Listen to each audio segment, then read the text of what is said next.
Welcome to TNPSC aspirants.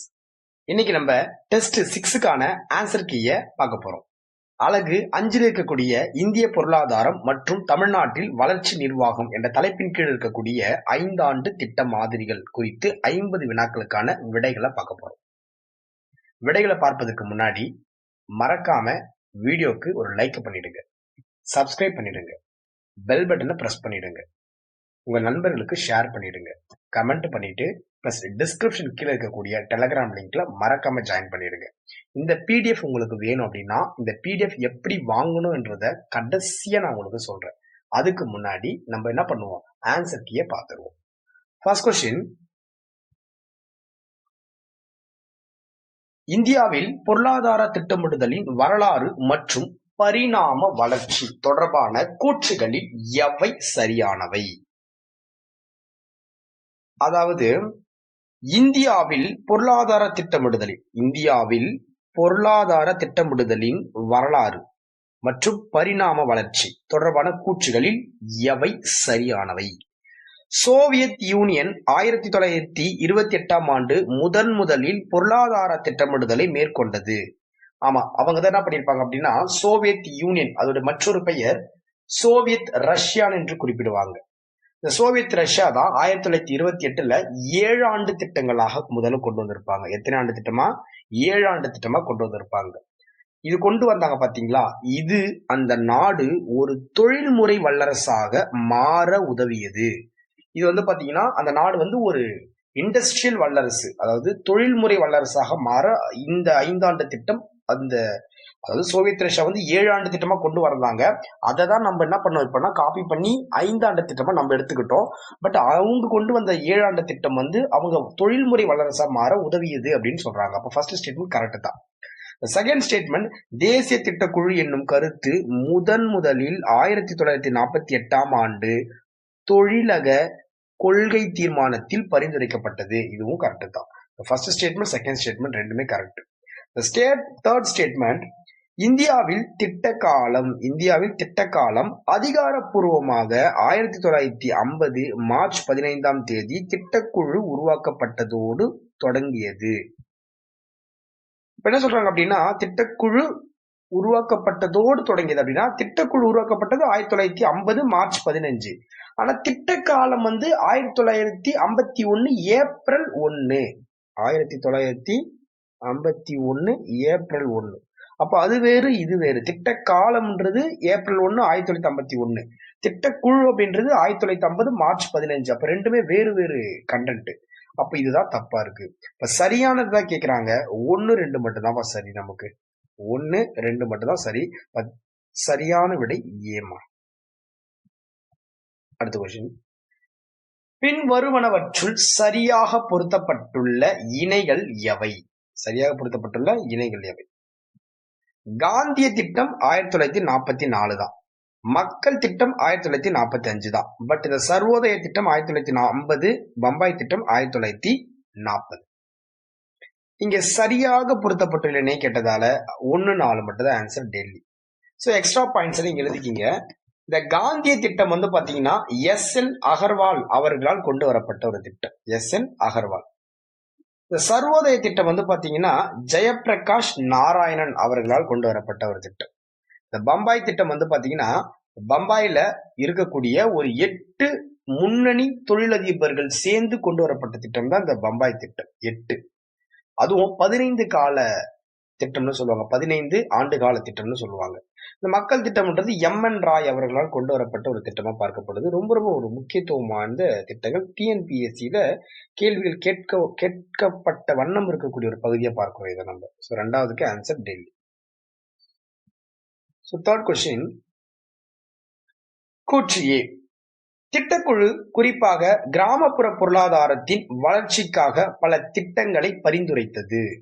காரணம், கிராமப்புற மற்றும் நகர்ப்புற மக்களிடையே ஆன வளர்ச்சி வேறுபாடு சமமற்ற நிலையை உருவாக்குகிறது.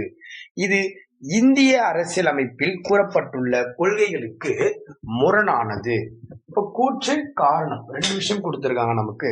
இந்த கூற்றுக்கு காரணம் விளக்குற மாதிரி தான் நமக்கு வினா அமைக்கப்பட்டிருக்கு. இதுக்கான ஆன்சர் என்ன குரு சார் அப்படின்னா, ஆன்சர் இதுக்கு ஏமா. அதாவது திட்டக்குழு குறிப்பாக கிராமப்புற பொருளாதாரத்தின் வளர்ச்சிக்கு பல திட்டங்களை பரிந்துரைக்கிறாங்க. சோ கிராமப்புற மற்றும் நகர்ப்புற மக்களிடையேயான வளர்ச்சி வேறுபாடு சமமற்ற நிலை உருவாக்குகிறது. இது இந்திய அரசியலமைப்பில் கூறப்பட்டுள்ள கொள்கைகளுக்கு முரணானது. கரெக்ட் தான். Yes right answer. சோ 4வது கொஸ்டின், பின்வரும் இணைகளில் எத்தனை தவறாக புரிந்திருக்கு? எத்தனை இணைகள் தவறாக புரிந்திருக்கு அப்படின்றத நமக்கு கொஸ்டின். சோ தவறாக புரிந்திருக்கு. 8வது ஐந்தாண்டு திட்டம் ஜான் மில்லர் மாதிரி, இது கரெக்ட் தான். 3வது ஐந்தாண்டு திட்டம் பிசி மகலனோபிஸ் சொல்றாங்க, இது தப்புமா, இது காட்கில் திட்டம்னு சொல்லுவாங்க. 2வது ஐந்தாண்டு திட்டம் பிசி மகலனோபிஸ் மாதிரி, இது மாறி இருக்கு. 9வது ஐந்தாண்டு திட்டம் புதிய பொருளாதார கொள்கை அறிமுகப்படுத்தப்பட்டதுன்றாங்க. இந்த புதிய பொருளாதார கொள்கை அறிமுகப்படுத்தப்பட்டது 8வது ஐந்தாண்டு திட்டத்துல கொண்டு வந்திருப்பாங்க. அப்போ 9 கிடையாது.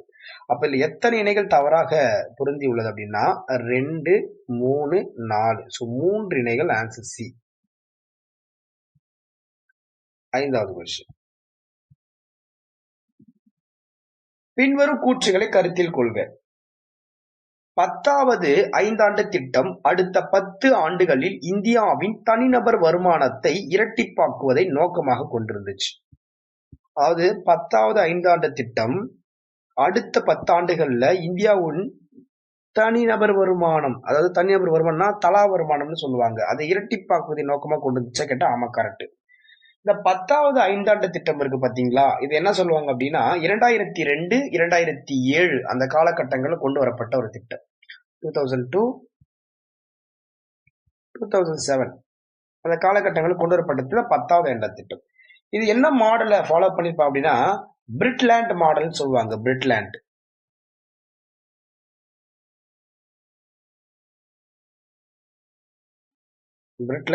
மாதிரி, அந்த மாதிரியை ஃபாலோ பண்ணி தான் இந்த 10வது ஐந்தாண்டு கொண்டு வரப்பட்டிருக்கும். அப்ப இது ஃபர்ஸ்ட் ஸ்டேட்மெண்ட் கரெக்டா குரு சார்னா கரெக்ட் தான், சரியான விதை கேட்கறாங்க, கரெக்ட் தான். 2வது ஸ்டேட்மெண்ட் 11வது ஐந்தாண்டு திட்டத்தின் நோக்கம் தன்னிறைவு பொருளாதாரத்தை அடைதல். இந்த தன்னிறைவு பொருளாதாரத்தை அடைதல் அப்படின்றது 7வது ஐந்தாண்டு திட்டத்துடைய நோக்கமா, இது தப்பு. 3வது ஸ்டேட்மெண்ட் 7ஆம் ஐந்தாண்டு திட்டத்தின் முக்கிய கருப்பொருள் விரைவான மற்றும் அதிகமான உள்ளடக்கிய வளர்ச்சி, இதுவும் தப்பினா இது கீழே கொடுத்திருக்கிறது மேல கொடுத்திருக்கு, ரெண்டுமே இன்டர்சேஞ்ச் ஆயிருக்கு. சோ 11வது ஐந்தாண்டு திட்டத்தின் நோக்கம் தான் பாத்தீங்கன்னா விரைவான மற்றும் அதிகமான உள்ளடக்கிய வளர்ச்சின்னு வரணும். இப்ப 7வது ஐந்தாண்டு திட்ட நோக்கம் தான் தன்னிறைவு பொருளாதாரத்தை உருவாக்குதல் வரணும். அப்போ 9வது ஐந்தாண்டு திட்ட முக்கிய நோக்கம் வறுமை ஒழிப்புன்னு கொடுத்திருக்காங்க, கிடையாது. இது 5வது ஐந்தாண்டு திட்டத்தின் நோக்கம் தான் வறுமை ஒழிப்பு. இப்ப கொஸ்டின் என்ன சார் அப்படின்னா சரியானதா தவறானதா கேட்கும்போது நமக்கு சரியானவை கேட்கிறாங்க. சரியானது நமக்கு 1 மட்டும்தான் சரியானது. ஏசிய ரைட் ஆன்சர். 6வது கொஸ்டின், கூற்று இந்திய அரசாங்கத்தால் 1966 முதல் 1969 வரையிலான காலப்பகுதி திட்ட விடுமுறை காலம் என அறிவிக்கப்பட்டது. காரணம் இந்தியா பாகிஸ்தான் போர் மற்றும் 3வது ஐந்தாண்டு திட்டத்தின் தோல்வியே திட்ட விடுமுறைக்கு முதன்மை காரணங்களாகும். இதை நீ வாசிக்கும் போது உங்களுக்கு எடுக்க முடியும். இந்திய அரசாங்கத்தால் 1966, 1969 வரையிலான காலப்பகுதி திட்ட விடுமுறை காலம் தான் சொல்லுவாங்க. இந்த திட்ட விடுமுறை காலம் அறிவிக்கப்பட்டதற்கு முக்கிய காரணமே இந்தியா பாகிஸ்தான் போரும் 3வது ஐந்தாண்டு திட்டம் தோல்விதான். விலக்குதான் கேட்ட காரணம் ஏ ஆர் ரெண்டுமே சரிதான், பட் விலக்குதான் கேட்டீங்களா 100% விளக்குகிறது. AC right answer. 7வது கொஸ்டின், இந்திய பொருளாதார திட்டமிடல் மற்றும் பரிணாம வளர்ச்சி குறித்த பின்வரும் கூற்றுகளை கருத்தில் கொள்க. கொஸ்டின் நம்பர் 1, 4வது ஐந்தாண்டு திட்டம் ஆலம் எஸ் மன்னே மற்றும் அசோக் ருத்ரா மாதிரின்னு சொல்றாங்க. இந்த 4வது ஐந்தாண்டு திட்டத்தோட மாடல் பாத்தீங்கன்னா ஆலம் எஸ் மன்னே மற்றும் அசோக் ருத்ரா மாதிரி கரெக்ட் தான். நிதி ஆயோக் அமைப்பு தோன்றுவதற்கு முன்பு இந்தியா அறிமுகப்படுத்திய இறுதி திட்டம் தான் 12வது ஐந்தாண்டு திட்டம்னு சொல்லுவாங்க. ரெண்டுமே கரெக்ட் தான்ப்பா. சரியானவை எதுன்னு கேக்குறாங்க. சோ சரியானது எது எவை அப்படின்னு பார்க்கும்போது இரண்டுமே is right answer. C is a perfect answer. 8வது கொஸ்டின், ஐந்தாண்டு திட்டம் தொடர்பான தவறான கூற்றை காண்க. 8வது கொஸ்டின், ஐந்தாண்டு திட்டம் தொடர்பான தவறான கூற்றை காண்க. ஏ, 5வது ஐந்தாண்டு திட்டம் வரைவு டிபி தார் என்பவரால் வரையறுக்கப்பட்டு தொடங்கப்பட்டது. டிபி தார் அவர்கள் தான் வந்து பாத்தீங்கன்னா இந்த மாடலை உருவாக்கி இருப்பார். 5 ஆண்டு திட்டத்தை வந்து அவர் மாடலர் டிபி தார் என்பவர் வரையறுச்சிருப்பார். கரெக்ட் தான். இத்திட்டத்தில் தொழில்துறை மற்றும் சுரங்கத்துறைக்கு முன்னுரிமை அளிக்கப்பட்டது. அதை தொடர்ந்து விவசாயத்திற்கு முன்னுரிமை அளிக்கப்பட்டதுன்றாங்க. இதுதான் தப்புமா. ஃபர்ஸ்ட் விவசாயத்திற்கு முன்னுரிமை அளிக்கப்பட்ட பிறகுதான் அதை தொடர்ந்து தொழில்துறை மற்றும் சுரங்கத்துறைக்கு முன்னுரிமை அளிக்கப்பட்டதுன்னு வந்திருக்கணும். சென்டென்ஸ் இன்டர்சேஞ்ச் ஆயிருக்கு, ஸ்டேட்மெண்ட்டுக்குள்ள இன்டர்சேஞ்ச் ஆயிருக்கு. ஸோ சி வந்து பாத்தீங்கன்னா இந்த திட்டம் 4.4 அப்படின்றத டார்கெட்டை வச்சிருந்தாங்க. ஆனா வந்தது 4.8. ஸோ இது வெற்றி தான் அடைஞ்சது. இந்த ஐந்தாவது திட்டம் வெற்றி அடைஞ்சது. அது இல்லாம இந்த ஐந்தாவது திட்டம் வெற்றி அடைஞ்சாலுமே ஒரு வருஷத்துக்கு முன்னாடி வந்து இது என்ன பண்ணிடுவாங்க அப்படின்னா முடிச்சிருவாங்க. காரணம், ஜனதா பார்ட்டி வந்து பாத்தீங்கன்னா 1978 வந்து ஜெயிச்சிருப்பாங்க. ஸோ அவங்க என்ன பண்ணுவாங்க அப்படின்னா இந்த திட்டத்தை வந்து க்ளோஸ் பண்ணிட்டு சுழல் திட்டம் அப்படின்னு சொல்லக்கூடிய ஒரு திட்டத்தை வந்து உருவாக்குவாங்க. ஸோ இப்போ ஆன்சர் பார்க்கும்போது நமக்கு சரியானது கேட்குறாங்களா தவறானது கேட்குறாங்களா கரெக்டாக பார்க்கணும். நீங்கள் தவறானது கேட்குறாங்க. இப்போ தவறானதுன்னு சொல்லும் போது நீங்கள் எடுத்துக்கணும் பின்ற ஆன்சர். ஸோ சி எல்லாமே கரெக்டாக தான் இருக்குது. சி கரெக்டாக தான் இருக்குது. டி ஆல்சோ நமக்கு கரெக்டாக தான் இருக்குது. அதாவது ஓராண்டுக்கு முன்பே அது முடிக்கப்பட்டதுன்றதெல்லாம் கரெக்டாக தான். ஸோ வாசிச்சு பாருங்க, உங்களுக்கு தெரியும். ஸோ 9வது கொஸ்டின், திட்டமிடுதலின் வகைகள் தொடர்பான பின்வரும் கூற்றுகளில் எவை சரியானவை? திட்டமிடுதலின் வகைகள் தொடர்பான பின்வரும் கூற்றுகளில் எவை சரியானவை? சரியானவை தான் கேட்கிறாங்க நமக்கு. சோ வாசிச்சிடுவோம். சுட்டிக்காட்டும் திட்டமிடல், கட்டாய திட்டமிடுதல்,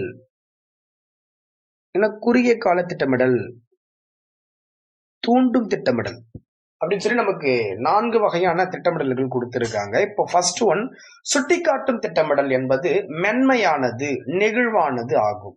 இதில் அரசு தனியார் துறையை கட்டுப்படுத்தாமல் இலக்குகளை சுட்டி காட்டுகிறது. இது கரெக்ட் தான்ப்பா. First one correct.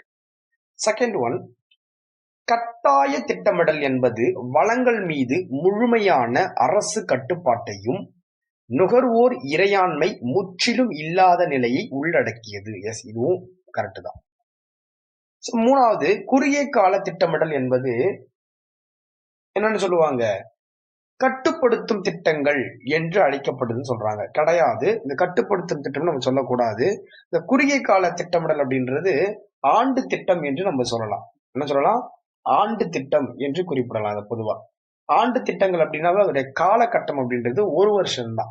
இங்க 3 முதல் 7 ஆண்டு வரையிலான கால அளவை கொண்டிருக்குன்னு சொல்றாங்க. இது 3 to 7 இருந்துச்சு அப்படின்னா அது நடுத்தர கால திட்டமிடல் எடுத்துக்கலாம். நடுத்தர கால திட்டமிடல் அப்படின்னு எடுத்துக்கலாம். அப்ப இது தவறானது. இந்த ஸ்டேட்மெண்ட் தப்பு. சோ இது கரெக்ட் தான் நமக்கு. சோ நாலாவது, தூண்டும் திட்டமிடல் மானியங்கள் போன்ற பணவியல் மற்றும் நிதியியல் நடவடிக்கைகள் மூலம் பலன்கள் அடைகிறது. அப்ப இதுவும் கரெக்டா தான் நமக்கு. தூண்டும் திட்டமிடல் கூட நமக்கு கரெக்ட் தான். அப்ப இங்க என்ன கேட்க வராங்க அப்படின்னா சரியானது கேட்கறாங்களா தவறானது கேட்கறாங்களா? சரியானவே கேட்கறாங்க. 3 மட்டும் நமக்கு ஆன்சர் கிடையாது. So C is a perfect ஆன்சரை நம்ம எடுத்துக்கலாம். C is a perfect answer. அடுத்து 10வது கொஸ்டின், இந்தியாவில் சுழல் திட்டம் என்ற கருத்து யாருடைய பதவி காலத்தில் அறிமுகப்படுத்தப்பட்டது அப்படின்னா 1978களில் ஜனதா பார்ட்டி ஆட்சி அமைப்பாங்க. அவங்க என்ன பண்ணுவாங்க அப்படின்னா 5வது ஐந்தாண்டு திட்டத்தை முடிச்சுட்டு ஒரு காலகட்டம் 1974 to 79, பட் 78களே முடிச்சுட்டு ஒரு வருஷம் என்ன பண்ணுவாங்க அப்படின்னா சுழல் திட்டம் என்று சொல்லக்கூடிய ஒரு திட்டத்தை கொண்டு வந்திருப்பாங்க. அப்போ அந்த ஜனதா பார்ட்டியின் தலைவராக யார் வந்து தேர்ந்தெடுக்கப்பட்டிருப்பார் அப்படின்னா மொராஜி தேசாய் அவர்கள் தான் தேர்ந்தெடுக்கப்பட்டிருப்பாரு. ஆன்சர் என்ன இதுக்கு? பாம்பே. 11வது கொஸ்டின், தேசிய வளர்ச்சி குழு அதாவது NDCன்னு சொல்லுவாங்க தொடர்பான பின்வரும் கூற்றுகளை கருத்தில் கொள்க. இது 1951 ஆகஸ்ட் 6 அன்று ஒரு நிர்வாகத்துறையின் தீர்மானத்தின் மூலம் மூலமாக நிறுவப்பட்டதுன்னு கொடுத்திருக்காங்க. அதாவது 1951 கிடையாதுமா, 1952. அப்ப இது தப்பு. நிர்வாகத்துறையின் தீர்மானத்தின் மூலம்னு கேட்டா கரெக்ட் தான்.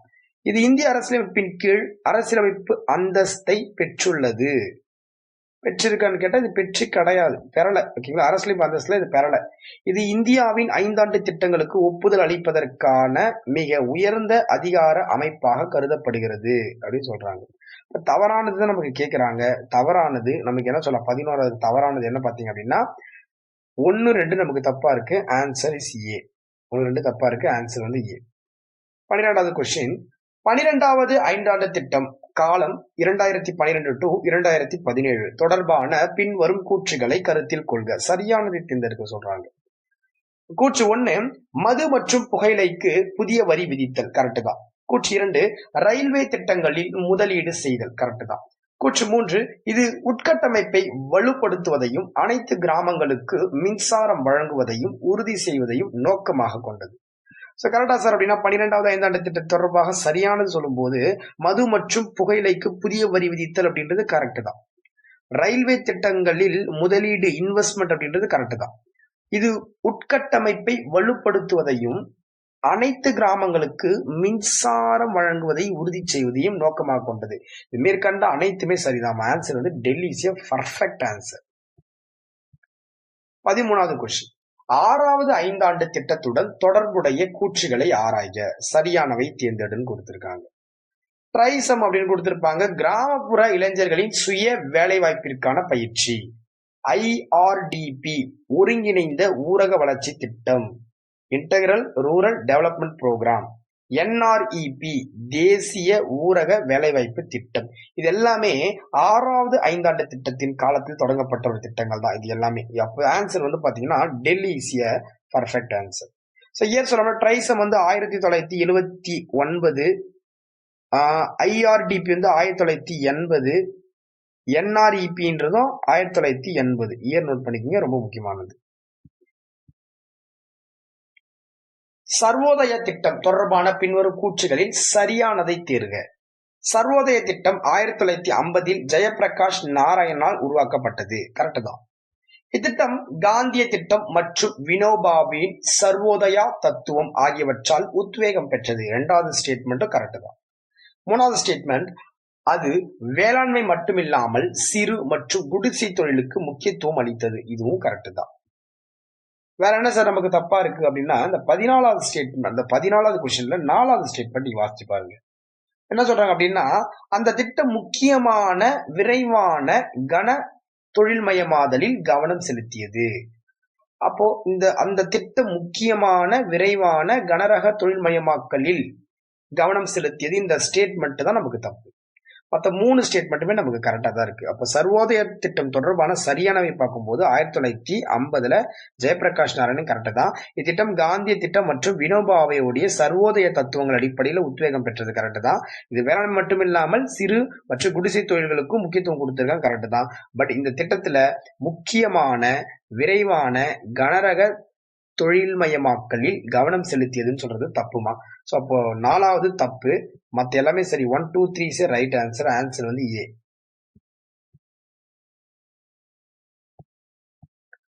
15வது கொஸ்டின். 2வது ஐந்தாண்டு திட்டத்தின் கொள்கை கட்டமைப்பு தொடர்பான கூற்றுகளை ஆராய்க. கொள்கை கட்டமைப்பு தொடர்பான கூற்றுகள் ஆராய்க. 1, பருவமழை இன்மை, சூயஸ் கால்வாய் பிரச்சனை, பொருட்களின் விலை உயர்வு ஆகியவற்றால் இத்திட்டம் பெரிதும் பாதிக்கப்பட்டது. ஆமா, இந்த திட்டம் வந்து 2வது ஐந்தாண்டு திட்டம் ஏன் வந்து பாதிக்கப்பட்டதுன்னு கேக்குறாங்க. பருவமழை இன்மை ஃபர்ஸ்ட் பாயிண்ட், சூயஸ் கால்வாய் பிரச்சனை, பொருட்களின் விலை உயர்வு ஆகியவற்றால் இத்திட்டம் பெரிதும் பாதிக்கப்பட்டது. கரெக்ட் தான்.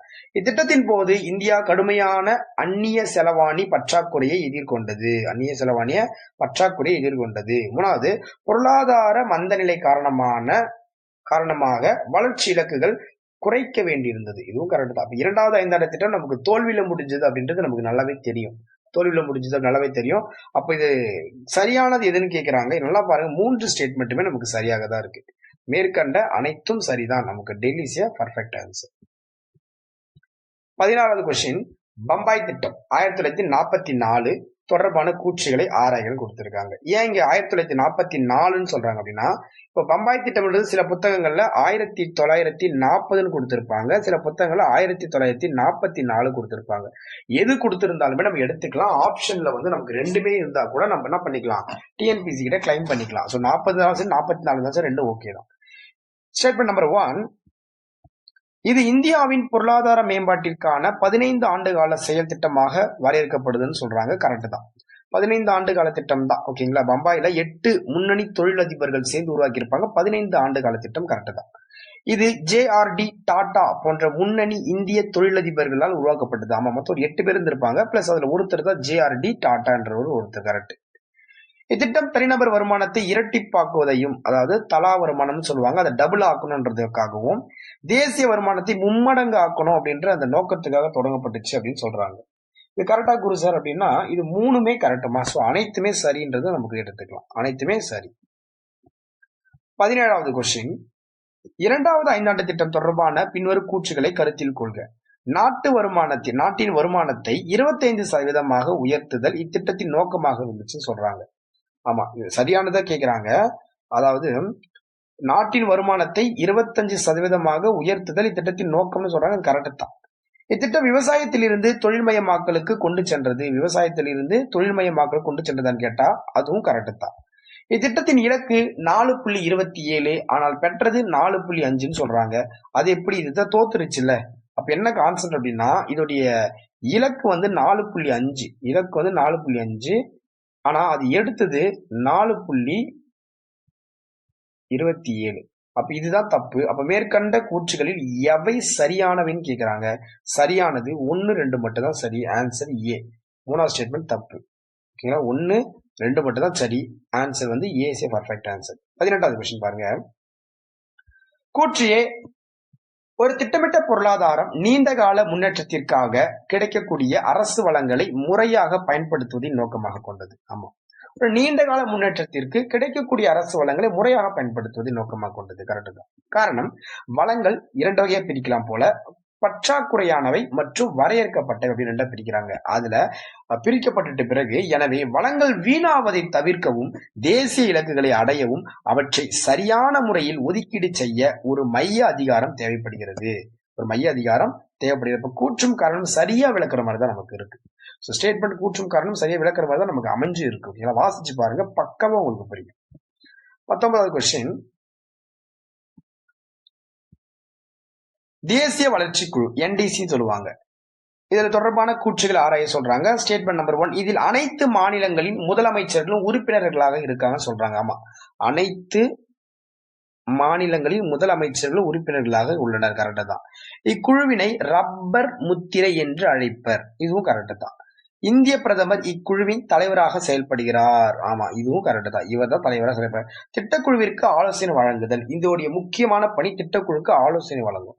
சரியானது எவைன்னு கேக்குறாங்க. சரியானவை எல்லாமே. மேற்கண்ட அனைத்துமே சரியானவை தான்.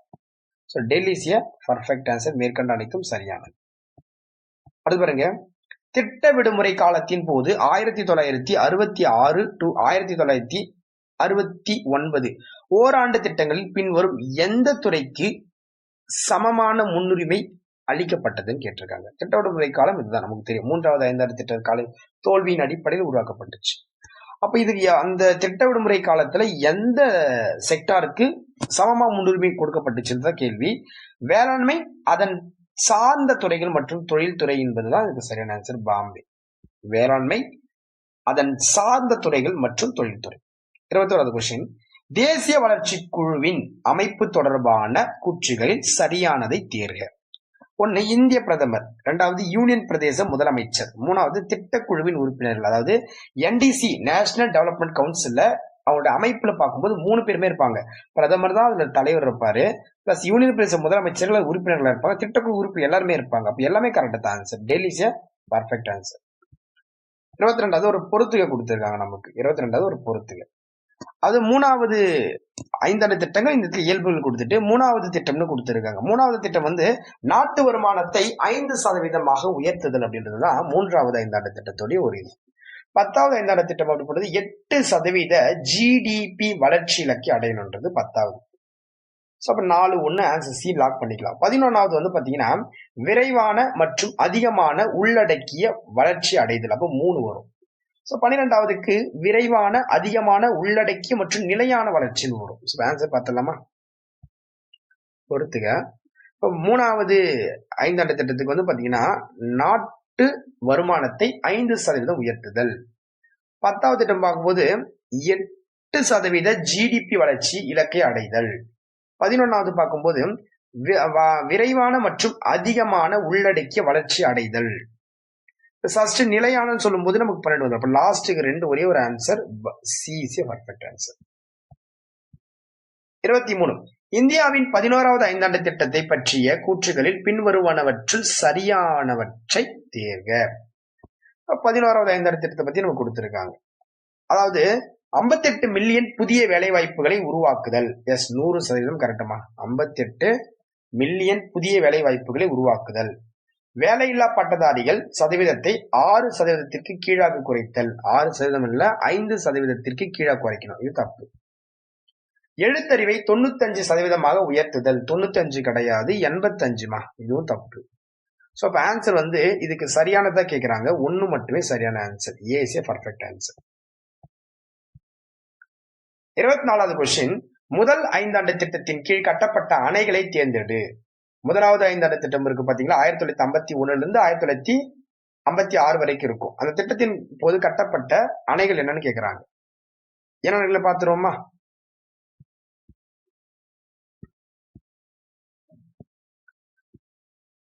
ஒன்னு பக்ரானங்கல் அணை, 2வது சர்தார் சரோவர் அணை, 3வது மேட்டூர் அணை, 4வது இராகுட் அணை, 5வது முல்லை பெரியார் அணை. அதாவது இந்த ஐந்தாண்டு திட்டத்தின் போது உருவாக்கப்பட்ட அணைகள் பாத்தீங்கன்னா பக்ரானங்கல் அணை,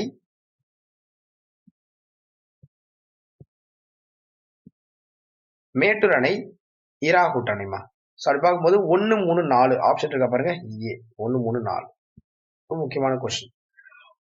11ஆம் ஐந்தாண்டு திட்டத்தின் இலக்கு 8.1, ஆனால் பெறப்பட்ட சதவீதம் பாத்தீங்கன்னா 7.9 தான். இது எப்படி சார் ஞாபகம் வச்சுக்கலாம் குரு சார் அப்படின்னா 7.9 அப்படின்னு சொல்லும்போது இப்போ 7க்கு அடுத்து ஒற்றைப்படை நம்பர் என்னது? 9. 9க்கு அடுத்து ஒற்றைப்படை நம்பர் என்ன? 11. அப்போ 11வது ஐந்தாண்டு திட்டம் சொல்லும் போது 7.9 ஞாபகம் வச்சுக்கலாம். ஓகேங்களா? 9வது ஐந்தாண்டு திட்டத்தின் விளைவை எது சிறப்பாக விவரிக்கிறது? அதாவது 9வது ஐந்தாண்டு திட்டத்தின் விளைவை எது சிறப்பாக விவரிக்கிறதுன்னு கேக்குறாங்க. ஆன்சர் இதுக்கு சி தான். வளர்ச்சி இலக்கை அடைய தவறி 5.6% மட்டுமே அடைந்தது. 5.6% எடுத்து இது என்ன ஆயிடுச்சு அப்படின்னா தோத்துருச்சு. வளர்ச்சி பார்த்தோன்னா அடையல அப்படின்றத சரியான ஆன்சர். 9வது ஐந்தாண்டு திட்டம். 27. எம் விஸ்வேஸ்வர் ஐயா தனது இந்தியாவிற்கான திட்டமிட்ட பொருளாதாரம் என்ற நூலில் முன்மொழிந்த திட்டத்தின் கால அளவு என்ன? அதாவது இந்தியாவிற்கான திட்டமிட்ட பொருளாதாரம், இந்தியாவிற்கான திட்டமிட்ட பொருளாதாரம் என்ற நூலில் முன்மொழிந்த திட்டத்தின் கால அளவு என்ன கேக்குறாங்க. இது 10 ஆண்டுகள். 10 ஆண்டுகள் என்பதுதான் இதற்கு சரியான ஆன்சர் கூட. 10 ஆண்டுகள் என்பது சரியான ஆன்சர். 28வது கொஸ்டின். 4வது ஐந்தாண்டு திட்டம் எத்தனை சதவீதம் பெற்று தோல்வி அடைந்தது கேட்டிருக்காங்க. 4வது ஐந்தாண்டு திட்டம் பாத்தீங்கன்னா 3.3% பெற்று தோல்வி அடைஞ்சதுமா. 3.3% பெற்று தோல்வி அடைஞ்சது. 29வது கொஸ்டின். முதலீட்டு திட்டத்தை அடிப்படையாக கொண்ட ஐந்தாண்டு திட்டம் கீழ்கண்டவற்றுள் எது? இது 11th புக்லயும் இருக்கு. Old 11th book plus 12th புக்ல புதுசா இருக்கக்கூடிய 12th புக்லயும் இருக்கு. முதலீட்டு திட்டத்தை அடிப்படையாக கொண்ட ஐந்தாண்டு திட்டம். 6வது ஐந்தாண்டு திட்டம் இன்வெஸ்ட்மெண்ட்டை பேஸ் பண்ணியிருக்கும். 6வது ஐந்தாண்டு திட்டம் 1980 to 1985 கொண்டு வந்திருப்பாங்க. இந்திரா காந்தி அம்மா பீரியட்ல கொண்டு வந்திருப்பாங்க. 30வது கொஸ்டின் பாருங்க.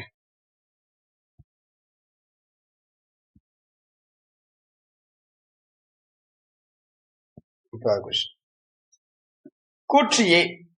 திட்டமிடுதலில் கீழிருந்து மேலான அணுகுமுறையை ஊக்குவிப்பதற்கான நிதி ஆயோக் திட்டக்குழுவிற்கு பதிலாக உருவாக்கப்பட்டது. அதாவது திட்டமிடுதலில் கீழிருந்து மேலான அணுகுமுறையை ஊக்குவிப்பதற்காக நிதி ஆயோக் திட்டக்குழுவிற்கு பதிலாக உருவாக்கப்பட்டது. இது ஸ்டேட்மெண்ட் கரெக்ட் தான். காரணம், திட்டக்குழு மேலிருந்து கீழான அணுகுமுறையை பின்பற்றியது. இது மாநிலங்களின் பங்கேற்பை கட்டுப்படுத்துகிறதுன்னு சொல்றாங்க. இதுவும் கரெக்ட் தான். அப்ப கூற்றும் காரணம் விளக்குதான் குருசான் கேட்டா 100% விளக்குது. ஆன்சர் என்னதான் நமக்கு? A is a right answer.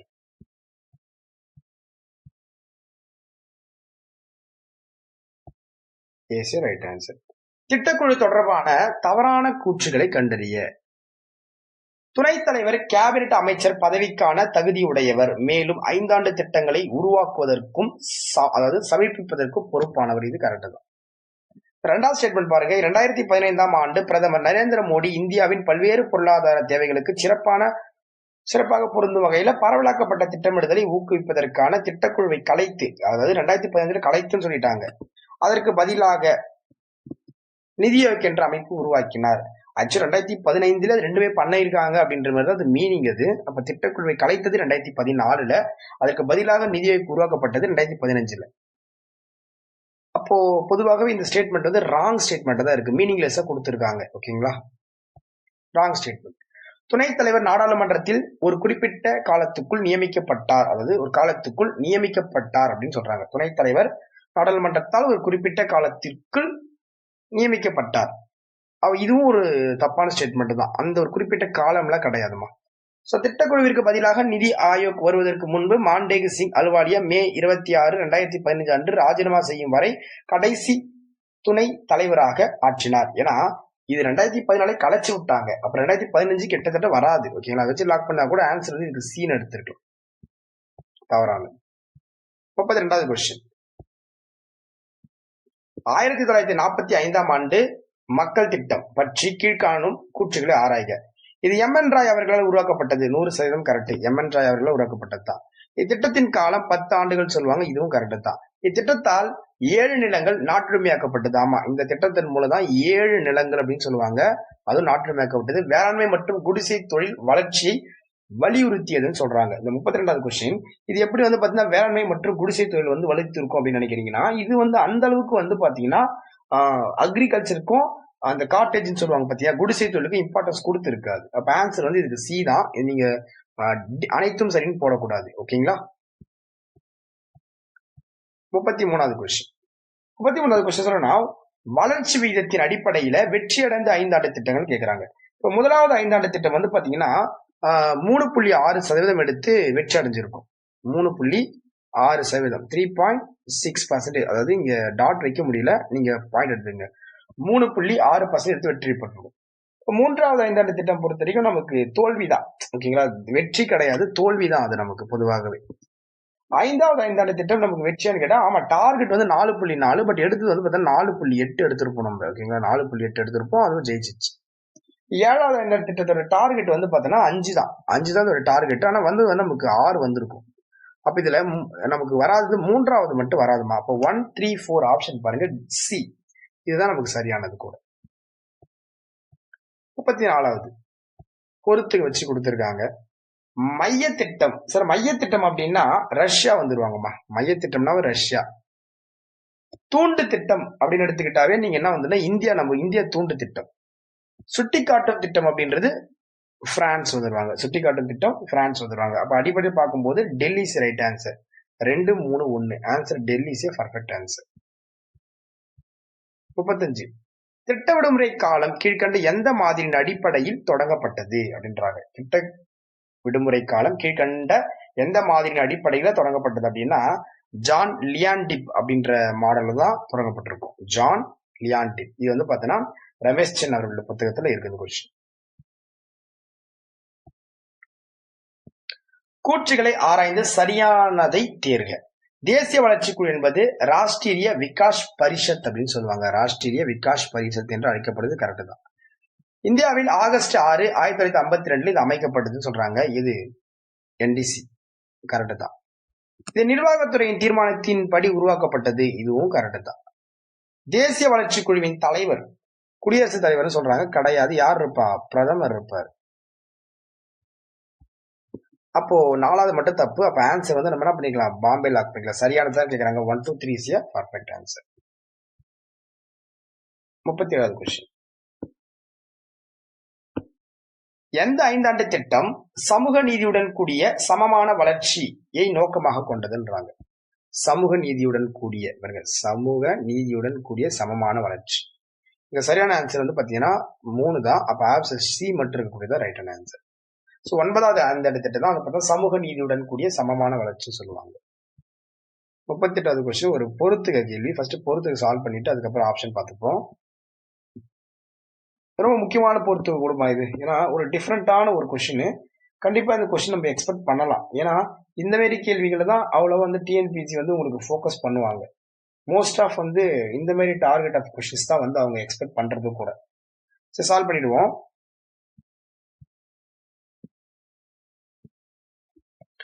முதல் ஐந்தாண்டு திட்டம் பொறுத்த வரைக்கும் 5 இந்திய தொழில்நுட்ப நிறுவனங்கள் நிறுவப்பட்டன. இதுதான் ரைட் ஆன்சர். 3வது ஐந்தாண்டு திட்டம் காலகட்டத்தில் பஞ்சாப் தேர்தல் நடந்திருக்கும். 4வது ஐந்தாண்டு திட்ட காலத்துல 14 வங்கிகள் தேசியமயமாக்கப்பட்டிருக்கும். 5வது ஐந்தாண்டு திட்டத்துல தேசிய நெடுஞ்சாலை அமைப்பு அறிமுகப்படுத்தப்பட்டிருக்கும். ஆன்சர் வந்து பாத்தீங்கன்னா இதுக்கு 4, 3, 2, 1 அப்படி வருது. 4, 3, 2, 1. ஸோ இதுதான் ரைட் ஆன்சரா இருக்கும். 4, 3, 2, 1 ஆன்சர் வந்து நமக்கு C is a perfect answer. முக்கியமான கொஸ்டின் கூட. 6வது ஐந்தாண்டு திட்டமானது பொருந்தாத ஒன்றை தேர்ந்தெடுத்து எழுதுகின்றாங்க. அதாவது என்னன்னா 6வது ஐந்தாண்டு திட்டம் 39 கொஸ்டின். 6வது ஐந்தாண்டு திட்டம் ஆப்ஷன் ஏ விலை கட்டுப்பாடுகளை நீக்குவதால் பொருளாதார சுதந்திரம் ஏற்படுவதை அடிக்கோடிட்டு கூறியது. பாம்பே அதிக மக்கள் தொகை பெருக்கத்தை தடுக்க குடும்ப கட்டுப்பாடு அறிமுகம். உண்மையான வளர்ச்சி விகிதம் 5.7 ஆகும். இத்திட்டம் ராஜீவ்காந்தி அவர்களால் கொண்டு வரப்பட்டுச்சு. என்ன சொல்றாங்க அப்படின்னா இவங்க என்ன சொல்றாங்க அப்படின்னா விலை கட்டுப்பாடுகளை நீக்குவதால் பொருளாதார சுதந்திரம் ஏற்படுவது பொருளாதார சுதந்திரத்தை பத்தி அடிக்கோடிட்டு காட்டுச்சு. இது குடும்ப கட்டுப்பாடை பத்தி பேசிச்சான்னு கேட்டா 6வது ஐந்தாண்டு திட்டம் பேசிச்சு. அதோட 6வது ஐந்தாண்டு திட்டம் பொறுத்த வரைக்கும் இது 2 டிஃபரன்ஸ். 6 எப்படின்னா 5, 6, 7 இது நடுவில் 6 ஒளிஞ்சிருக்கும். ஸோ அதுவும் இது ஷார்ட் கட் எடுத்துருக்கலாம்.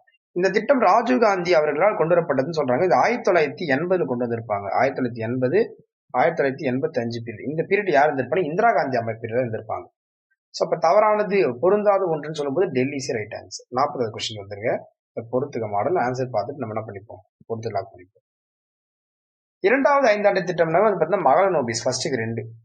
முதல் ஐந்தாண்டு திட்டம் ஹெரடோமர் மாதிரி. 6வது ஐந்தாண்டு திட்டம் வந்து பல வளர்ச்சி மாதிரிகளின் தொகுப்பு. 3வது ஐந்தாண்டு திட்டம் காட்கில் திட்டம். ஆன்சர் பார்த்துடலாமா? இதுக்கு 40வதுக்கு 2, 1, 3, 4 ஆன்சர் ஏமா 2, 1, 3, 4.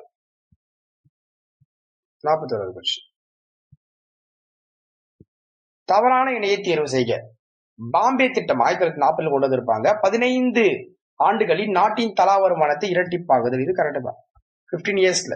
காந்தி திட்டம் தன்னிறைவு பெற்ற கிராமங்கள் மற்றும் தொழில்துறை உற்பத்தியுடன் கூடிய பரவலான பொருளாதாரம் சொல்லுவாங்க. கரெக்ட் தான்.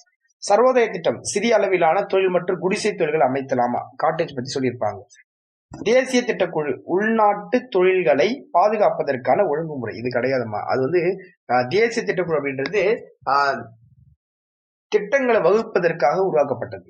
அது உள்நாட்டு தொழில்களை பாதுகாப்பதற்கான ஒழுங்குமுறை வராதுமா. அடுத்து நமக்கு தவறான இணை தேர்வு செய்கள் கொடுத்திருக்காங்க. 3வது ஐந்தாண்டு திட்டம் நாட்டின் தொழில் முன்னேற்றம் மேம்படுத்துது. இதுவே தப்புதான். ஃபர்ஸ்ட் ஒன்று தப்புதான். ஏன்னா 3வது ஐந்தாண்டு திட்டம் அப்படின்றது தொழில் முன்னேற்றத்தை குறிக்காது. தொழில் முன்னேற்றம் அப்படின்னாவே அது வந்து 2வது ஐந்தாண்டு திட்டத்தை தான் குறிக்கும். சோ 2வது ஐந்தாண்டு திட்டம் தான் சரியான ஆன்சர் கூட. இப்ப 4வது ஐந்தாண்டு திட்டம் நிலையான வளர்ச்சி மற்றும் தற்சார்பு நிலை அடைதல்ன்றது கரெக்ட் தான். 11வது ஐந்தாண்டு திட்டம் விரைவான மற்றும் அதிகமான உள்ளடக்கிய வளர்ச்சி கரெக்ட் தான். 6வது ஐந்தாண்டு திட்டம் வறுமை ஒழிப்பு மற்றும் தொழில்துறை தற்சார்பு. அப்போ தொழில் முன்னேற்றம் அப்படின்றது 2வது ஐந்தாண்டு திட்டத்துல வரும். அப்ப அதுதான் பொருந்தாததும் கூட. 43வது கொஸ்டின் பாருங்க. நீண்ட கால திட்டங்கள் முன்னோக்கு திட்டங்கள் என்று அழைக்கப்படுதுன்னு சொல்லுவாங்க. எஸ், நீண்ட கால திட்டங்கள் முன்னோக்கு திட்டங்கள் தான் குறிப்பிடுவாங்க. குறுகிய கால திட்டத்தின் மற்றொரு பெயர் வந்து பார்த்தீங்கன்னா கட்டுப்படுத்தும் திட்டம். குறுகிய கால திட்டத்தின் மற்றொரு பெயர் என்னது? கட்டுப்படுத்தும் திட்டம்னு சொல்லுவாங்க. ரெண்டுமே கரெக்ட் தான்மா. ஸோ ஆன்சர் சி வந்து பர்ஃபெக்ட் ஆன்சர். கட்டுப்படுத்தும். இதை ஆண்டு திட்டம்னு கூட சொல்லுவாங்க. இன்னொரு பேர் கூட இருக்கு இதுக்கு, ஆண்டு திட்டம் அப்படின்னு கூட சொல்லுவாங்க இதுக்கு. 44வது கொஸ்டின். தமிழ்நாடு மாநில திட்டக்குழு எந்த ஆண்டு உருவாக்கப்பட்டுச்சு அப்படின்னா இது வந்து மே 25ஆம் தேதி 1971 உருவாக்கப்பட்டுச்சு. தமிழ்நாடு மாநில திட்டக்குழு எந்த ஆண்டு உருவாக்கப்பட்டதுன்னு கேட்டாங்கன்னா இதுதான் answer. C is perfect answer.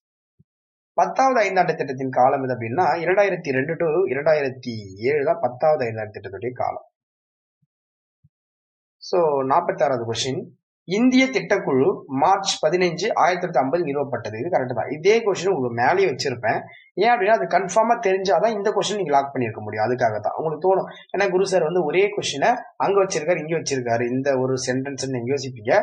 அதுவும் தெரிஞ்சுதான் இதுவும் தெரியும். சப்போஸ் இது கரெக்டா தெரியல அப்படின்னா இதுதான் கன்ஃபார்மா உங்களுக்கு தெரியக்கூடாதுன்றதுக்காக இந்த ஸ்டேட்மெண்ட் உள்ள அட்டாச் பண்ணிருந்தேன். இந்தியாவின் 5 ஆண்டு திட்டங்களை உருவாக்கும் பொறுப்பு திட்டக்குழுவிடாது. ஆமா, மாண்டேக சிங் அலுவலியா இந்திய திட்டக்குழுவின் முதல் துணைத் தலைவர் சொல்றாங்க. இது என்ன சார் தப்பு அப்படின்னா சரியானதா தவறானதா கேட்கறாங்க. சரியானது கேட்கறாங்க. இது முதல் தலைவர் கிடையாதுமா, கடைசி தலைவர். அப்போ 3வது ஸ்டேட்மெண்ட் தப்பு. 3ங்கிற ஆப்ஷனை லாக் பண்ணிடலாம். இது வராது, இது வராது, இது வராது. அப்ப ஆன்சர் என்னவா? ஏ தான்.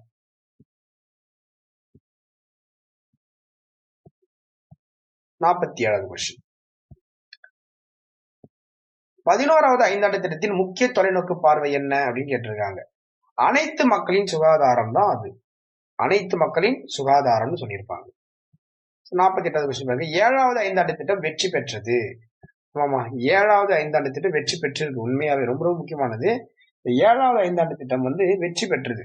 முதன்முறையாக பொதுத்துறைக்கு மேலாக என்ன பண்ணிருப்பாங்க, தனியார் துறைக்கு ஒரு முன்னுரிமை கொடுத்திருப்பாங்க. தனியார் துறைக்கு முன்னுரிமை கொடுக்கப்பட்டுச்சு. ரொம்ப முக்கியமான கொஸ்டினா நம்ம என்ன பண்ணிருக்கணும், இதை எடுத்துக்கணும்.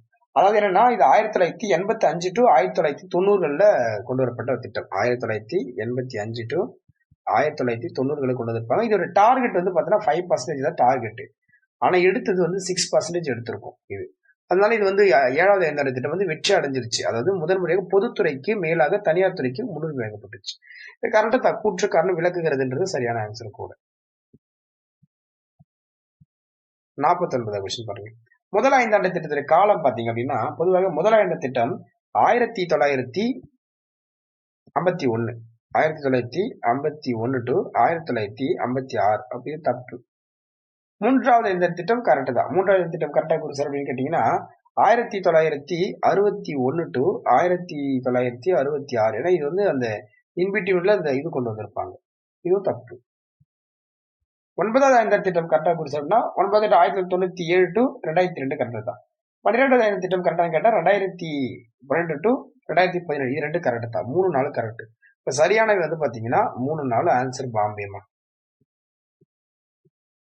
12வது கொஸ்டின். 12வது ஐந்தாண்டு திட்டம் தொடர்பான சரியான விடையை தேர்ந்தெடுக்கின்றாங்க. இத்திட்டத்திற்கான மொத்த நிதி ஒதுக்கீடு 4670,000 crores. அதாவது கிட்டத்தட்ட பாத்தீங்க அப்படின்னா 46,70,000 அப்படின்னு எடுத்துக்கலாமா? 70,000 கோடி. 46,70,000 கோடி ரூபாய் இதுக்கு ஒதுக்கி இருக்காங்க.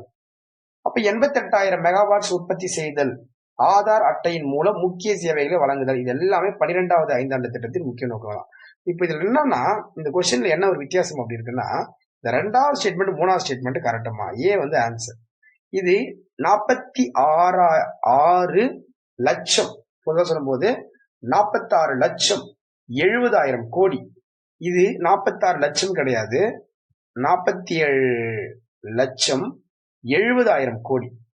47,70,000 கோடி ரூபாய் ஒதுக்கி இருப்பாங்க. அப்போ ஆன்சர் ஏ தான். முக்கியமான கொஸ்டின் இது, நோட் பண்ணிக்கோங்க. சோ இதுதான் மொத்தம் 12 கொஸ்டின்ஸ் நம்ம முடிச்சாச்சு. டோட்டலா 12வது திட்டம் முடிச்சாச்சு. மொத்தம் 50 கொஸ்டின் கம்ப்ளீட் ஆயிடுச்சு. சோ இந்த பிடிஎஃப் வேணுன்றவங்க, ஓகேங்களா, இந்த பிடிஎஃப் வேணுன்றவங்க சோ கடைசியா இருக்கக்கூடிய இந்த நம்பர் தான் ஜிபே நம்பர்மா. இதுதான் ஜிபே நம்பர். ஜிபே நம்பருக்கு 5 rupees நீங்க சென்ட் பண்ணிட்டு இந்த எந்த நம்பரா இருந்தாலும் சரி 5 rupees சென்ட் பண்ணிட்டு, இந்த நம்பரா இருந்தாலும் சரி, இந்த லாஸ்ட் நம்பரா இருந்தாலும் சரி, அந்த நம்பருக்கு நீங்க வாட்ஸ்அப் பண்ணீங்க அப்படின்னா உங்களுக்கு இந்த பிடிஎஃப்கான இந்த கொஸ்டினுக்கான பிடிஎஃப் உங்களுக்கு கொடுத்துருவோம் அதுல. ஓகேங்களா? சோ இந்த 5 rupees நீங்க பே பண்ணிட்டு ஸ்கிரீன்ஷாட் எடுத்து இந்த வாட்ஸ்அப் நம்பருக்கு நீங்க கொடுத்தீங்க அப்படின்னா இந்த பிடிஎஃப் உங்களுக்கு அதுல கொடுப்பாங்க. ஓகேங்களா? சோ இல்ல குரு சார், இப்ப நீங்க ரெகுலர் நம்ம பேட்ச் போயிட்டு இருக்கேன், டெய்லி 5 ரூபாய் கொடுத்து வாங்க முடியாது. டோட்டல் நம்ம 380 டெஸ்ட் நம்ம கொடுக்க போறோம், நமக்கு தெரியும். கரெக்டுங்களா? அதுல ஜிஎஸ்க்கு மட்டுமே நம்ம 100 டெஸ்டும், தமிழுக்கு மட்டுமே 200 டெஸ்டும், மேக்ஸ்க்கு மட்டுமே 80 டெஸ்டும் கொடுக்க போறோம். ஸோ எல்லாமே 5 rupees தான். இதுல எந்த மாற்று கருத்து இருக்காது. இல்ல குரு சார், இப்ப ஜூன் மந்த் வரைக்கும், இந்த ஜூன் இருக்குல்ல, இந்த ஜூன் மந்த் வரைக்கும் நான் கிளைம் பண்ணிக்கிறேன் அப்படின்னு சொன்னீங்கன்னா நீங்க 30 × 5 rupees பே பண்ணி என்ன பண்ணிக்கலாம், 150 ரூபாய் கட்டிட்டு நீங்க அந்த பேட்ச்ல ஜாயின் பண்ணிக்கலாம். அது ஜூன் மந்த் வரைக்கும் உங்களுக்கு கரெக்டா இருக்கும். ஸோ மறக்காம என்ன பண்ணுங்க, அடுத்த வீடியோக்கு நீங்க காத்திருக்கீங்க. வீடியோ முழுசா பாத்துருங்க, முழுசா பெண்டிங் வைக்காதீங்க. எல்லா கொஸ்டின்ஸும் பிரிண்ட் போட்டு முடிச்சு விட்டுருங்க. ஓகேங்களா? ஸோ வெற்றி அப்படின்றது கிட்ட வந்துட்டீங்க, கொஞ்ச தூரம் தான், தட்டி தூக்கிடலாம். தைரியமா படிங்க. Counselling first day target, first day counselling தான் நம்ம டார்கெட். ஓகேங்களா? நன்றிமா.